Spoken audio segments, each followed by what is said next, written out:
2 metre आत.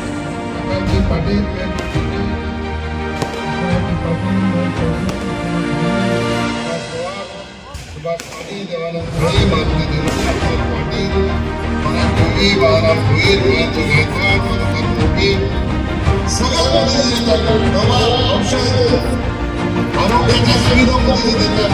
पण एवढ्या सुविधांमध्ये देत असते तर मोदीजींना मतदान द्यायचं तर कोणाला द्यायचं. आपण सगळ्यांनी टाळ्या वाजवून स्वागत करा.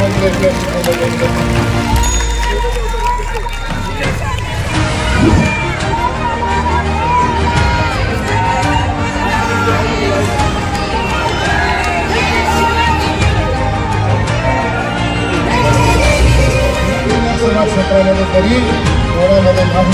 आपण विकास जर केला जातो 35,000 कोटीचा विकास केंद्र सरकार राज्य सरकारांच्या माध्यमातून आणि तरी आपल्याला प्रश्न विचारतात उपस्थित. मला त्याच्यावर तुम्ही काय सांगता. मी त्याला सांगितलं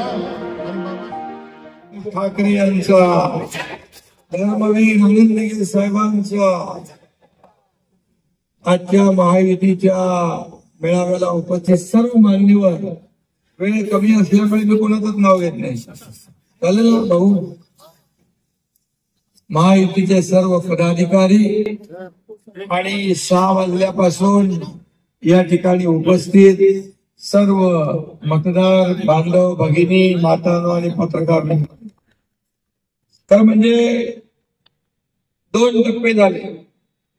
मी महाराष्ट्रामध्ये फिरतोय, सगळीकडे पाहतोय. हे 2 टप्पे झाले. त्याच्यामध्ये मला खात्री आहे, विश्वास आहे की आपली महायुती सगळ्यात आघाडीवर आहे, पुढं.